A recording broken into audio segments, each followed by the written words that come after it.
La astronomía moderna nos cuenta que vivimos en un mundo inmenso y extraño, donde la materia se concentra en inmensos cúmulos de galaxias que se separan entre sí arrastrados por la expansión del universo. Los astrónomos han descubierto recientemente que vivimos en un universo dominado por una energía y una materia absolutamente desconocida. Afortunadamente, las leyes que gobiernan todo el universo gobiernan también el mundo a nuestro entorno. Y es a través del estudio de los fenómenos que ocurren a nuestro alrededor que los científicos han podido descubrir las leyes que gobiernan todo el universo. Esto no ha sido fácil, sin embargo. A pesar de que la humanidad tiene 200.000 años sobre este mundo, apenas hace 400 años que hemos descubierto que vivimos en un pequeño planeta que orbita alrededor de una estrella a la que llamamos Sol.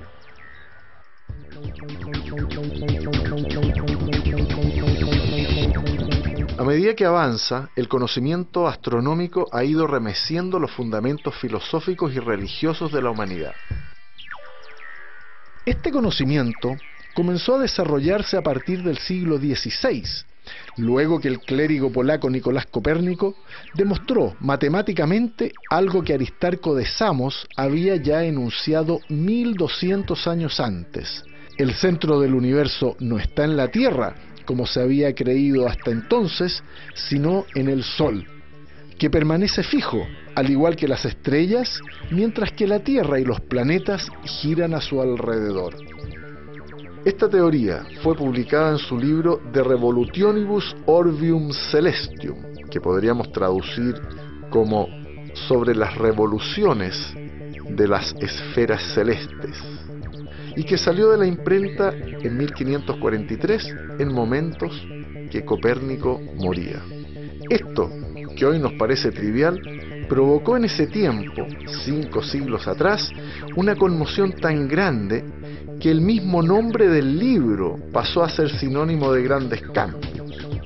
Antes de Copérnico, la palabra revolución quería decir solamente dar vueltas alrededor de algo. Copérnico conmocionó los fundamentos de todas las creencias, al demostrar que el universo era mucho mayor de lo que se creía. Se necesitaría ahora un espacio más grande para dar cabida a un sistema solar con el Sol al centro y a todas las estrellas de fondo. Copérnico abrió así las puertas del conocimiento al demostrar que con la inteligencia y las matemáticas era posible desentrañar complejos fenómenos que engañan a nuestros sentidos.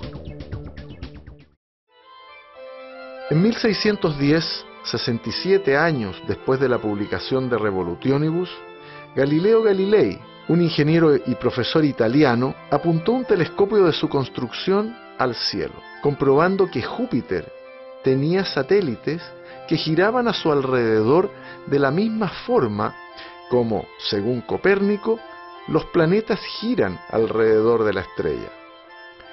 Al apuntarlo a Venus, pudo comprobar también que como la Luna muestra fases, cuya única explicación es que este planeta gire alrededor del Sol en una órbita entre el Sol y la Tierra.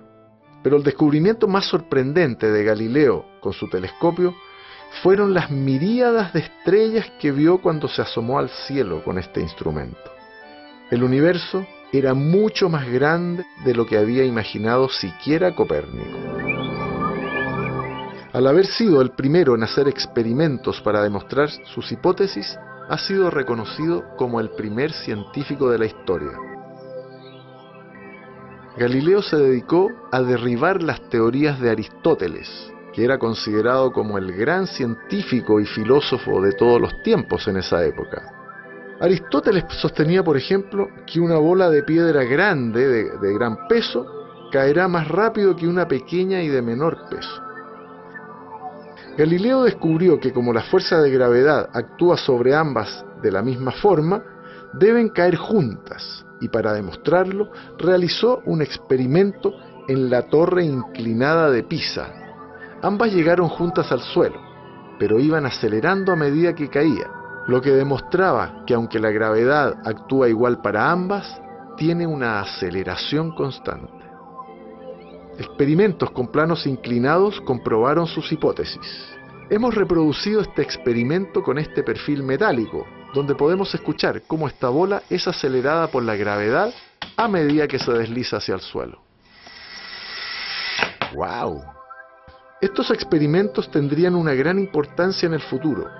Con ellos comenzaba el estudio científico de la gravedad, una de las 4 fuerzas principales de la naturaleza. Pero la Iglesia no podía aceptar que los que creía eran sólidos dogmas divinos cayeran ante las demostraciones de un par de mortales. Prohibió el libro de Copérnico y luego de amenazas de tortura y muerte, obligó a Galileo a abjurar de sus descubrimientos. Mientras Galileo desarrollaba sus teorías desde su casa-prisión en Padua, un matemático alemán intentaba comprender la forma como los planetas orbitan alrededor del Sol. Se trataba del gran Johannes Kepler. Kepler enunció 3 leyes sobre los movimientos planetarios. La primera dice que las órbitas de los planetas son elípticas, con el Sol en uno de sus focos. La segunda afirma que los planetas se mueven más rápido en sus órbitas cuando están más cerca del Sol, pasando por sus perihelios, que cuando están más lejos de él, pasando por sus afelios. Y la tercera ley establece una proporcionalidad entre los períodos de las órbitas y su distancia al Sol. Estas leyes fueron el resultado de largos cálculos realizados por Kepler con datos obtenidos sobre los movimientos del planeta Marte por Tycho Brahe en su observatorio de Uraniborg, en Dinamarca, que fue en su tiempo el mayor observatorio astronómico científico pretelescópico de Europa.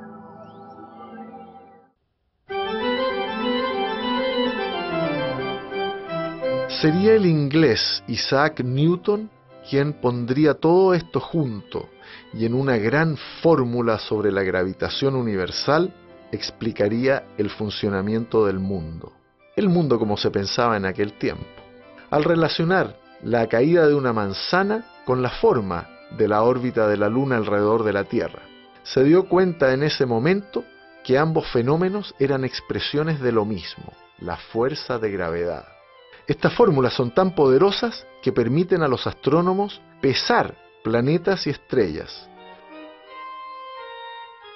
Newton nació el mismo año que murió Galileo, pero además de este acontecimiento circunstancial, ambos están unidos en la historia del desarrollo del telescopio.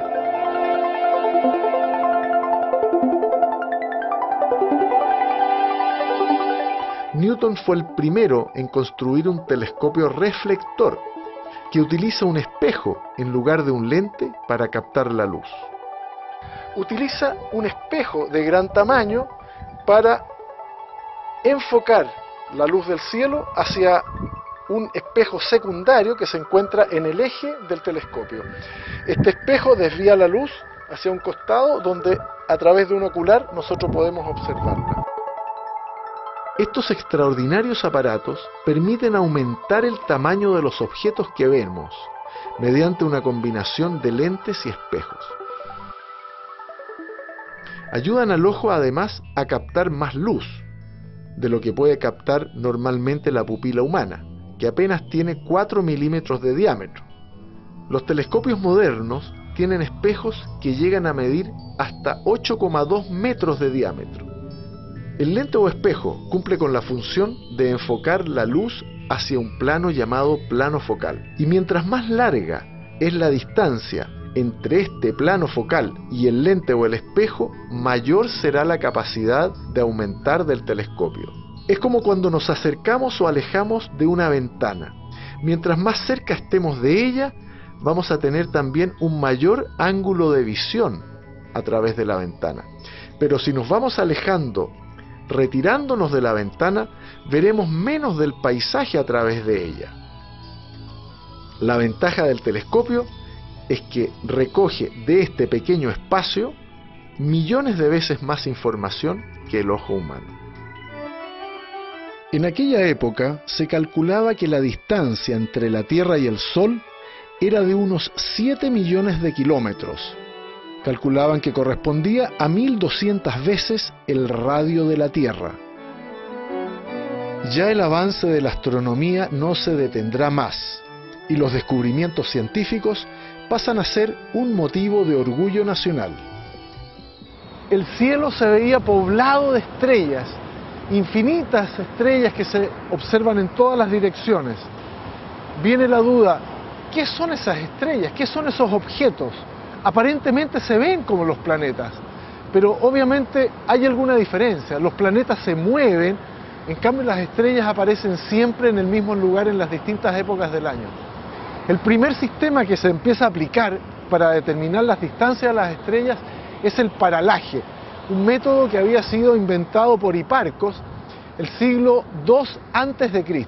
Para ello hay que observar al astro en dos épocas del año separadas por 6 meses, y aplicando la distancia conocida que es de la Tierra al Sol, se pueden determinar las distancias a las estrellas más cercanas.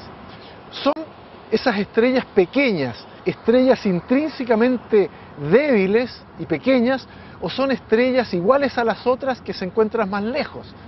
¿Cómo resolverlo? Con Héctor Chanduví, coordinador del Museo de Ciencia y Tecnología de la Quinta Normal de Santiago, vamos a medir, utilizando el mismo sistema que usan los astrónomos para medir las distancias a las estrellas más cercanas, el pórtico del Museo de Ciencia y Tecnología. Vamos a comenzar midiendo la distancia desde este punto de observación hasta el pórtico, a 9 metros. Estamos a 9 metros de distancia de la punta del pórtico. Okay. Entonces anotamos esa cifra. Ahora vamos a medir la altura en ángulo. Ya, ok. 10, 20, 30, 40, 50 grados. Ponemos 50, tangente 1.19 y multiplicamos por, ¿cuántos metros teníamos hasta allá? 9. 9. Igual 10,7 metros, a lo cual tenemos que agregarle la altura desde la que estábamos midiendo, más o menos 1,30 m. O sea, sería 12 metros. 12 exactamente. metros, exacto. Esa es la altura del pórtico. Si alguien te pregunta, ya sabes.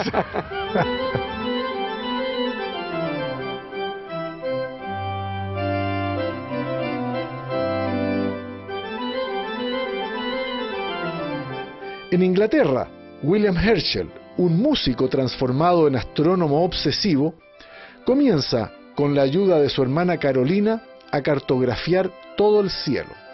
Comprendió la necesidad de mejorar la calidad y el tamaño de los telescopios, construyendo los mayores reflectores de la época, utilizando el modelo inventado por Newton.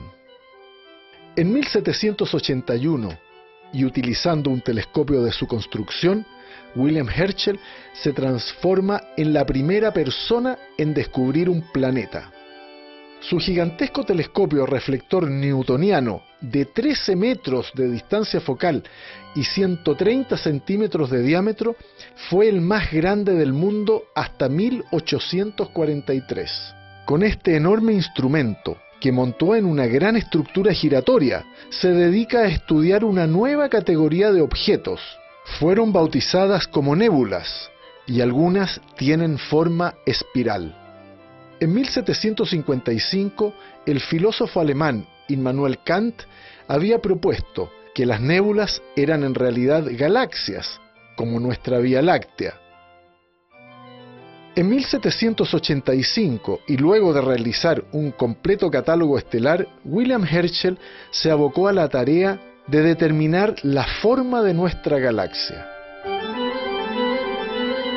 A medida que se entregaban nuevos telescopios para la observación, se podía apreciar de que las nebulosas espirales existían en grandes cantidades y en todas las direcciones del cielo. Tomó cuerpo entonces la idea de que estos objetos pertenecían a nuestra galaxia y que eran posiblemente sistemas solares en formación. Durante el siglo XIX, muchos astrónomos profesionales escogieron este tipo de telescopios para explorar el cielo. Se trata de grandes refractores que ocupan la técnica que desarrolló Galileo en su tiempo. En este tipo de telescopio, el astrónomo, para observar, apuntar bien el telescopio hacia el objetivo que quiere observar, se instalaba acá, ¿no es cierto?, con estos mecanismos para poder enfocar bien el objetivo. Detrás del telescopio también podía instalar algunos otros instrumentos, como por ejemplo el espectroscopio o posteriormente la cámara fotográfica.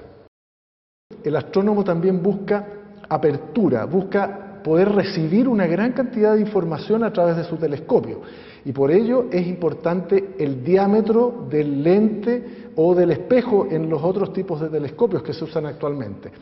El problema con este tipo de telescopio es que llegó un momento en que el tamaño del lente, para que pudiera seguir creciendo, también se iba haciendo más pesado, y por lo tanto ya no podía sostenerse en el tubo. Y ocurrió el cambio definitivo de los telescopios profesionales hacia el otro modelo que ocupa el espejo como fuente principal para captar la luz y que se llaman los reflectores.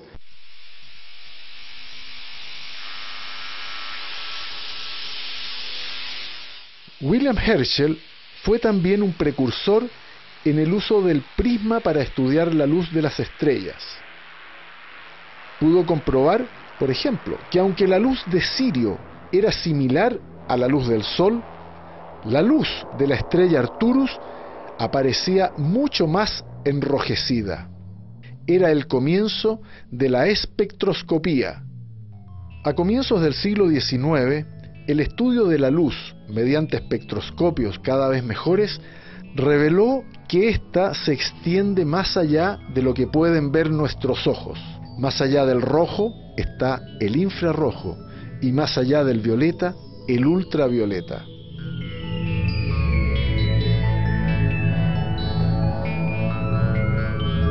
La fotografía, el primer acumulador de fotones, desarrollado el siglo XIX, le permitirá a los astrónomos asomarse al universo lejano.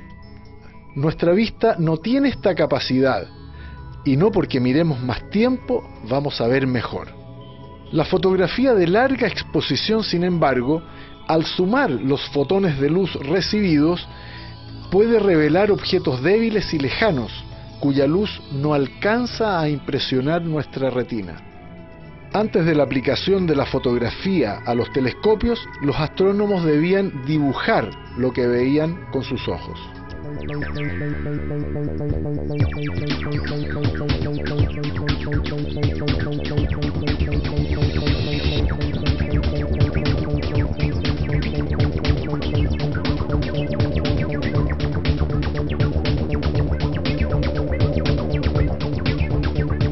¿Cómo se hacían las placas fotográficas en ese tiempo? Tengo unas placas de las nubes Magallanes, tomadas con el DuPont. Tomaban un campo de 2 grados por 2 grados. Tienes cúmulos globulares, bien conocidos.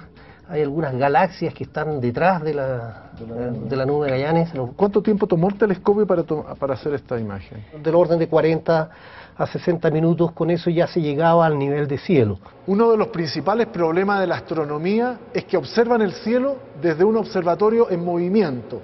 La Tierra gira a gran velocidad hacia el este.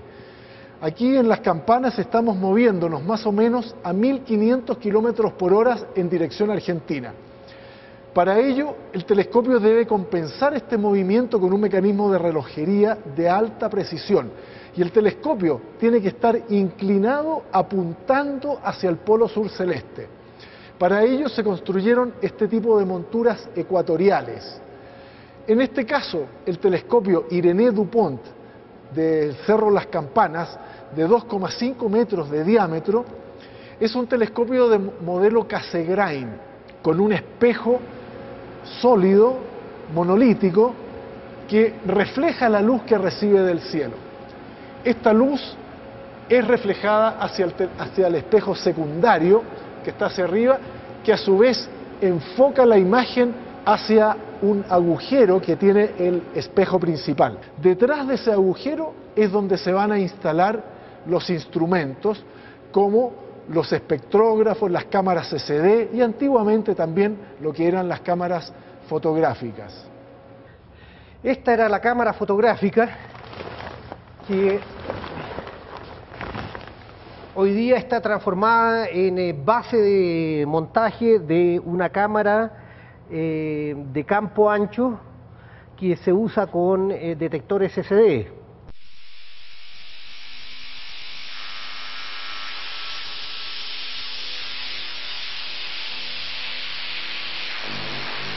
Mientras tanto, los alquimistas de antaño dan paso a científicos que exploran la materia en busca de los átomos, el componente fundamental de la materia. La primera pista sobre la composición atómica surge recién a fines del siglo XIX, cuando Thomson explica que los rayos catódicos se deben al tránsito de partículas subatómicas que salen del polo negativo del tubo viajando a gran velocidad hacia el polo positivo. Fue bautizado como electrón, un componente del átomo de carga negativa y de un diámetro extraordinariamente pequeño. En 1911, Ernst Rutherford descubre durante un experimento donde se bombardea una placa de oro con un chorro de partículas alfa de carga positiva, aunque la mayor parte de las partículas atraviesan la placa prácticamente sin ser perturbadas, una pequeña cantidad de ellas es desviada de su camino. Incluso algunas son rechazadas y rebotan, viajando en la dirección contraria. La única explicación es que dentro del átomo hay algo muy pequeño y denso de carga positiva. Había descubierto el núcleo atómico. Imaginémonos que tenemos un núcleo atómico de carbón 12. ¿Ya? ¿A qué distancia de este núcleo estaría el electrón más cercano? Lo más probable es que encontremos los primeros electrones a 1 kilómetro, a 1 kilómetro de distancia. Estamos hablando prácticamente de algo muy pequeño y alejado a 1 kilómetro del núcleo, que en este caso sería 1 centímetro. Se van acercando las órbitas, en la medida en que nosotros nos vamos alejando, podríamos estar hablando ya de por lo menos 3 kilómetros, sí, 3,5 kilómetros más o menos, y así sucesivamente. Los átomos es prácticamente un universo vacío. ¿Qué es lo que une a esos electrones con el núcleo atómico?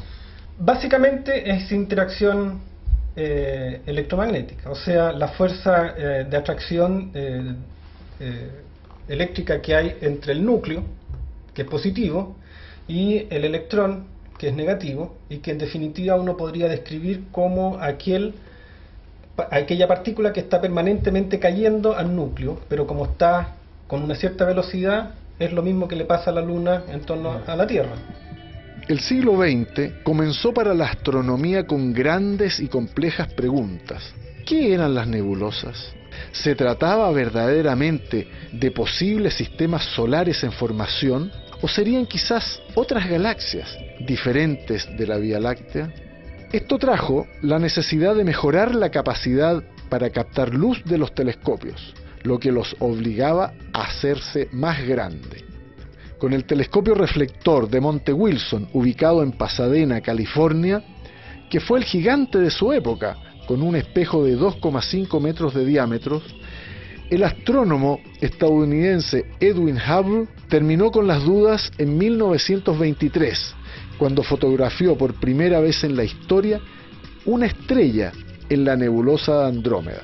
Se trataba de una estrella del tipo Cefeida, de inmensas proporciones y brillo, que años antes la astrónoma Henrietta Leavitt había demostrado que podían servir como indicadores de distancias. Al demostrar que la nebulosa Andrómeda era en realidad una galaxia independiente, un universo isla como se le llamó entonces, el universo volvía a multiplicarse por millones de veces. Vivíamos en un universo acéntrico. Bueno, este telescopio fue diseñado como uno de los últimos telescopios fotográficos grandes, o sea, para uso con placa fotográfica. Fue construido para Alan Sandage en su momento, que tenía ideas respecto de clasificación morfológica de galaxias, entonces era importante tener buenas imágenes. Se usó la capacidad de un alto campo corregido para hacer espectroscopía multiobjeto en campos grandes, es decir, observar muchos objetos en un campo relativamente grande.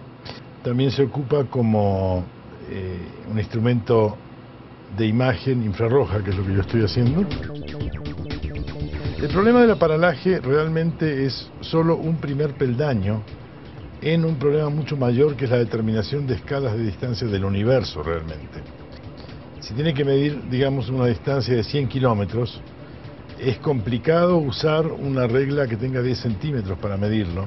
Usas la regla de 10 centímetros para calibrar una regla de 1 metro y la de 1 metro para calibrar una de 10 metros. Y ahí ya es más fácil ir midiendo. Entonces la escala de distancias dentro de nuestra galaxia está medianamente resuelta por paralajes y por el conocimiento de las estrellas y lo que se obtiene midiendo espectros de estrellas de nuestra galaxia.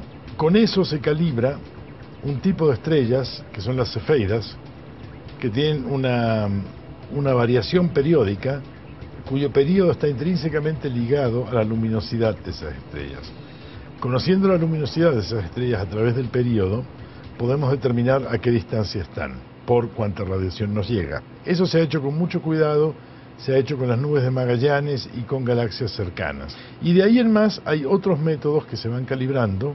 Cada vez que uno conoce un método puede tratar de calibrar un método que vaya un poco más lejos. Lo que yo estoy haciendo ahora es trabajar en supernovas, en galaxias relativamente cercanas, siguiendo curvas de luz de supernovas. Algunas las tengo aquí justamente. Y a partir de la forma de la curva de luz de las supernovas, podemos medir y determinar con bastante precisión su luminosidad. Hay distintos tipos de supernova, pero esta, por ejemplo, es una supernova que llamamos de tipo 1A, que son las que pensamos que se pueden usar como estándares de luminosidad.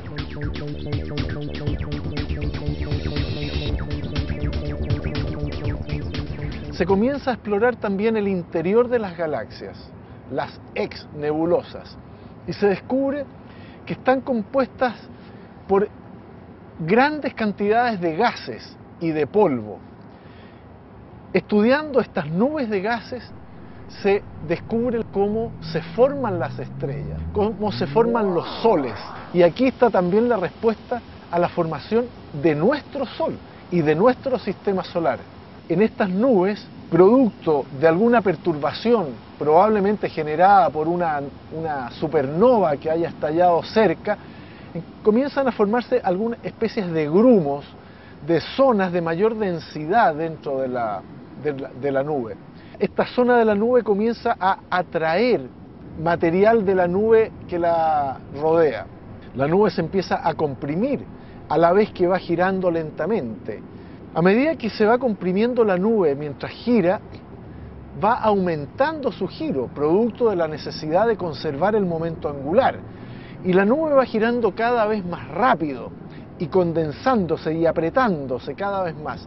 Esto va a generar finalmente un disco a su alrededor. Es en este disco donde se van a formar los planetas.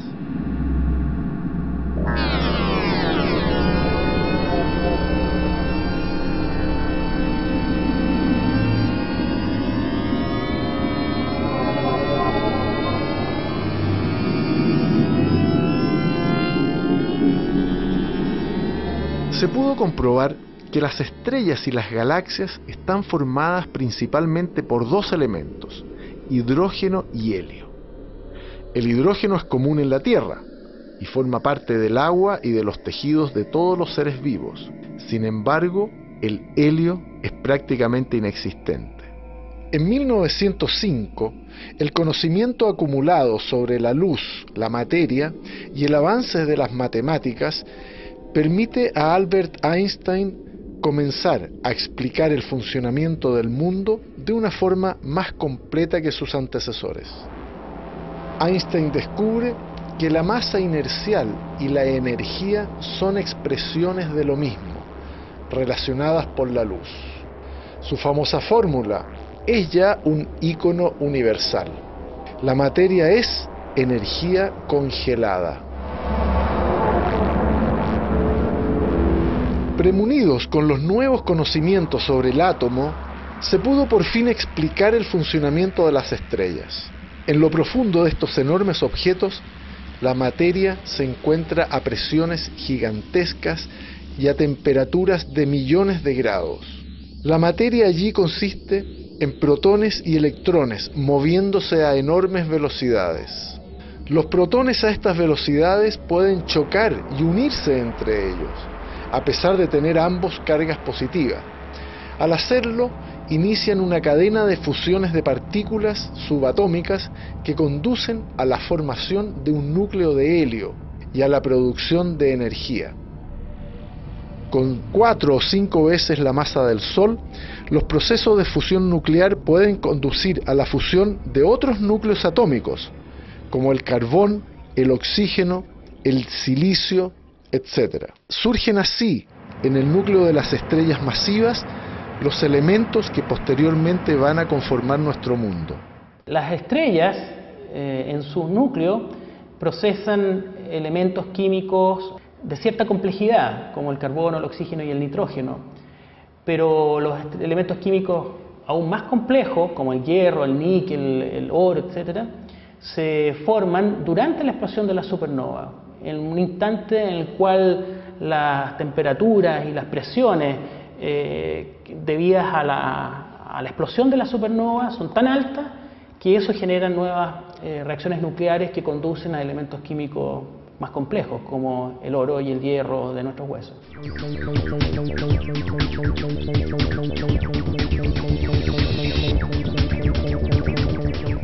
Algunos años más tarde, Edwin Hubble, fotografiando galaxias lejanas, descubrió que éstas tenían sus espectros luminosos desplazados hacia el rojo. Hubble explicó, aplicando el efecto Doppler, que esto se debía a que las galaxias se alejaban de nosotros a gran velocidad, haciéndolas aparecer falsamente enrojecidas. Doppler, un científico del siglo XIX, había demostrado que el movimiento de la fuente emisora de ondas de luz afecta la forma en que las percibimos. Si la fuente se acerca a nosotros, veremos su luz más azul, y si se aleja, más roja. Que las galaxias se alejaran de nosotros significaba que, haciendo correr la película en sentido inverso, éstas tuvieron que estar más cerca entre sí en un tiempo muy remoto. El universo, por lo tanto, debía haber tenido un origen. En 1946, George Gamow desarrolló el modelo que hoy llamamos del Big Bang.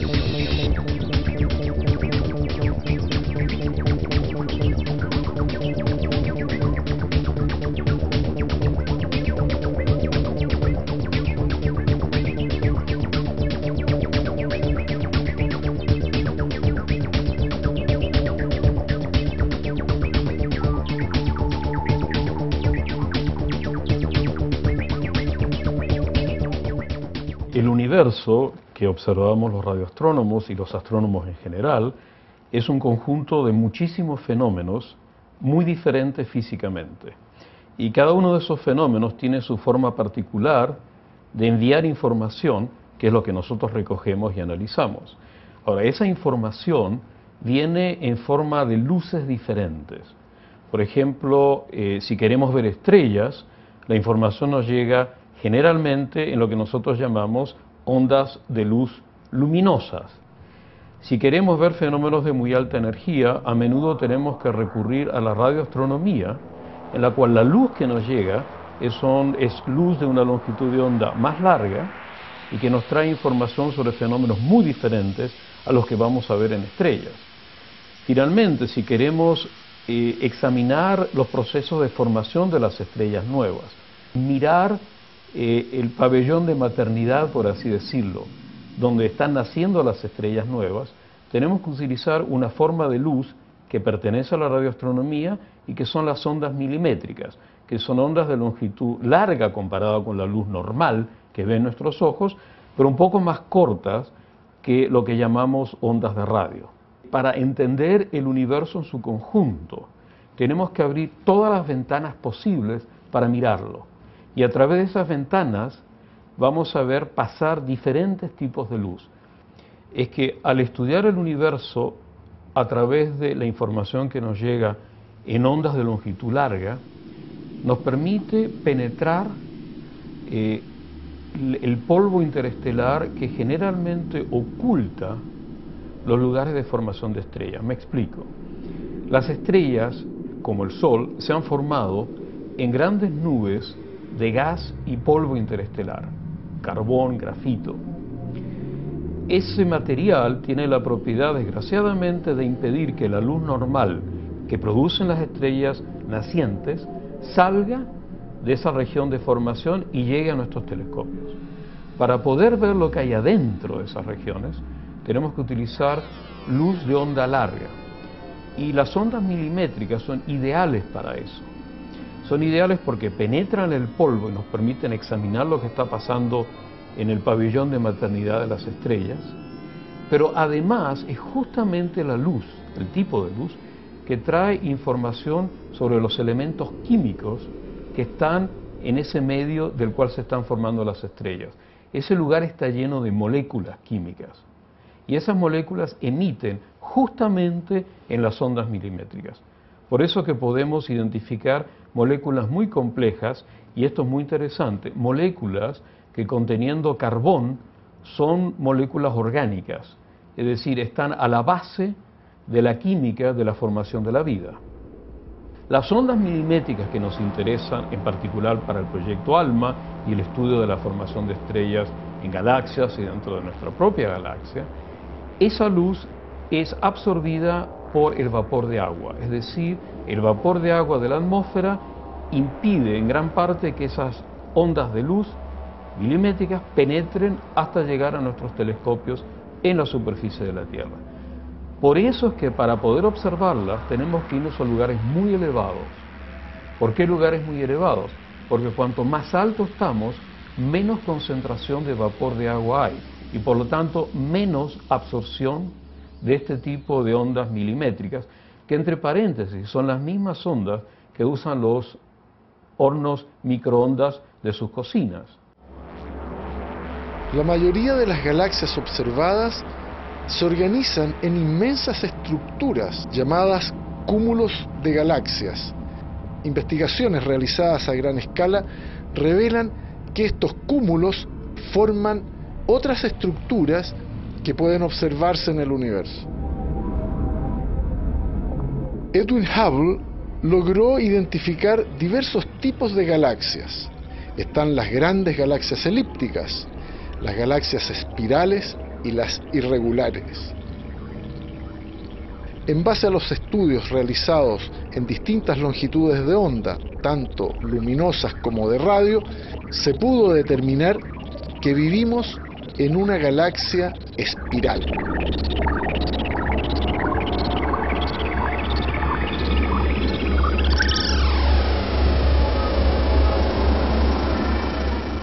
Estamos en la cúpula del telescopio Magallanes 2, uno de los dos gigantes del observatorio de Cerro Las Campanas. Es un telescopio que tiene un espejo de 6,5 metros de diámetro, lo que lo hace uno de los gigantes del hemisferio sur. La montura de este telescopio es del tipo Alt Azimuth, alturas azimut. Eso significa que es capaz de girar en 360 grados en todas las direcciones de los puntos cardinales y subir o bajar en alturas. La luz llega a través de la apertura de la cúpula principal y va a ser recibida en el espejo principal del telescopio. De ahí es reflejada hacia el espejo secundario y que posteriormente la enfoca hacia el centro del telescopio. Al medio del telescopio hay un espejo, un tercer espejo, que va a desviar la luz recibida hacia los instrumentos que existen aquí a los costados del telescopio. Este tipo de montura permite instalar instrumentos relativamente pesados que no se pueden instalar en lo que se llama la jaula Cassegrain, que ocupa el foco secundario del telescopio detrás del espejo principal. Este modelo de telescopios ocupa profusamente la computación para poder seguir a los objetos en el cielo. Curiosamente, este tipo de montura, donde vemos que el telescopio está apoyado en dos pilares que miran hacia el cenit, hacia la parte más arriba del cielo, sobre el telescopio, fue utilizado por William Herschel en los telescopios que él construyó a fines del siglo XVIII. Esta es la parte con la que comando el instrumento. Con esto puedo hacer pequeños movimientos del telescopio con los guiadores y con esto comando el detector. Y aquí me da una imagen así instantánea, sin tanta posibilidad de analizarla como aquí.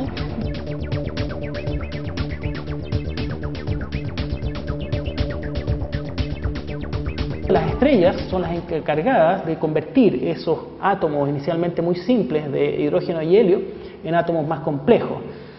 Si las estrellas no explotaran, esos átomos nuevos de calcio, carbono, oxígeno, nitrógeno, hierro, permanecerían atrapados en los núcleos de las estrellas. Y son las supernovas, al explotar, las que se encargan de mover esos átomos del núcleo de las estrellas hacia el medio interestelar, el medio entre las estrellas en las galaxias. Y a partir de ese material rico en elementos químicos más complejos es que se pueden formar estrellas que den origen a los planetas como los conocemos. Hay dos tipos de supernovas, aquellas que son muy masivas, que parten con 8 veces la masa del Sol, por lo menos, o más. A partir de 8 veces la masa del Sol para arriba, esas estrellas explotan como supernovas de tipo 2. Y las otras, las que parten con menos masa, son estrellas que normalmente no explotan, que simplemente se enfrían después de haber tenido una vida produciendo mucha energía, se van enfriando y terminan como enanas blancas. Y esas enanas blancas normalmente no explotan, excepto si tienen una compañera, lo que se llama el sistema binario, dos estrellas orbitando una en torno a la otra, y si están suficientemente cerca y la compañera le transfiere masa a la enana blanca, eventualmente esa enana blanca puede explotar y convertirse en una supernova. ¿Qué característica tiene la supernova que las hace aptas o ideales para conocer esas distancias? Las supernovas de tipo 1A, que es una subclase de las supernovas en general, tiene dos virtudes. Una, que son tremendamente luminosas, emiten una cantidad de luz comparable a la de una galaxia completa, que tiene cientos de miles de millones de estrellas. Eso significa que las puedes ver muy lejos y puedes ir a observar el universo como era en el pasado. Esa es una gran ventaja de la supernova. Y la otra es que tiene una luminosidad intrínseca bastante uniforme. Lo que vemos es que la supernova va aumentando su brillo durante unos 15 días hasta llegar a un máximo de luminosidad. Durante los 30 días siguientes, la supernova se hace cada vez más débil. Y después viene una etapa en que la supernova evoluciona mucho más lento y vamos observándolo menos seguido. La luz de esa estrella llegó hasta nosotros y por lo tanto R es la distancia nuestra a la estrella. Exactamente. Pero si conocemos la luminosidad vía este diagrama, a través del conocimiento del ancho de la curva de luz, y medimos el flujo, la cantidad recibida, entonces podemos deducir cuál es el R. Podemos utilizar las características de estas supernovas en galaxias mucho más distantes, mucho más lejanas. Hay que tomar en cuenta que esto es ideal para medir distancias porque son de los objetos más energéticos que hay en el universo. La forma de esta curva de declinación, como les llamamos, nos permite determinar con precisión cuál fue la máxima luminosidad que alcanzó esta estrella. Si podemos calibrar estas supernovas, las podemos utilizar como un indicador de distancia. Es decir, si yo sé que una ampolleta emite 100 watts, ¿ya?, y la pongo a 1 kilómetro y mido cuánta energía me llega, y sé que son 100 watts, puedo determinar que está a 1 kilómetro. Si la pongo a otra distancia y me llega menos radiación, menos intensidad, sé que está más lejos. Pero como sé que emite 100 watts, puedo determinar qué tan lejos está. Entonces, si nosotros podemos calibrar estas supernovas al punto de decir estos son como ampolletas de 100 watts, ¿ya?, podemos saber a qué distancia están. Esta calibración fue realizada entre los años 1992 y 1995 por un grupo de astrónomos chilenos encabezados por Mario Jamui. Sus resultados, que han tenido un amplio reconocimiento internacional, fueron utilizados para realizar uno de los más grandes descubrimientos cosmológicos de los últimos tiempos: la expansión acelerada del universo. Lo importante es determinar que las supernovas, que están en galaxias muy distantes, sean de igual comportamiento que las que podemos calibrar en galaxias cercanas. Este tipo de estudios dieron lugar a lo que yo creo que es uno de los dos problemas más importantes hoy en día en astrofísica. Uno es la expansión acelerada del universo. Fue a raíz de la medición de supernovas que se pudo determinar que eran menos brillantes, las más lejanas, de lo que uno esperaba. Y eso lleva a concluir que el universo no solo se está expandiendo, sino que se está expandiendo en forma acelerada.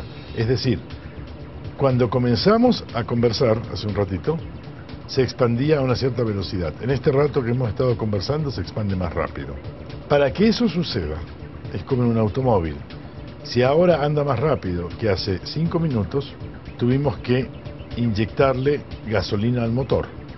Es decir, tuvimos que meterle energía para poder aumentar su velocidad y poder acelerarlo. No sabemos el origen de la energía que hace que el universo se expanda en forma acelerada. Y es lo que hemos llamado la energía oscura. No sabemos dónde está.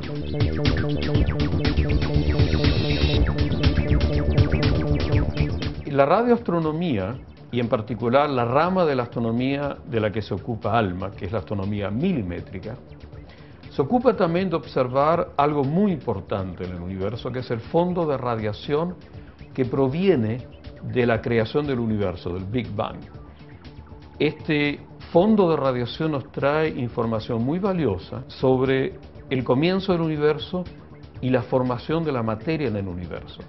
En los últimos 5 o 10 años hemos aprendido justamente del estudio de ese tipo de radiación probablemente mucho más sobre la cosmología, es decir, el estudio del universo en general, de lo que habíamos aprendido en toda la historia anterior de la astronomía. Hemos aprendido, por ejemplo, que el universo tiene algo menos de 14.000 millones de años de edad. Hemos aprendido que la materia que nosotros conocemos normalmente en nuestros laboratorios es solamente una muy pequeña fracción, probablemente no más del 3% del total del universo, y que el resto, el otro 97% del universo, está formado de una materia oscura misteriosa que no entendemos aún, y de una energía oscura misteriosa que tampoco entendemos aún. Es decir, el estudio del fondo de radiación en microondas, la astronomía milimétrica, nos ha abierto una enorme cantidad de interrogantes que aún no sabemos cómo responder, pero que son el tema futuro de la astronomía.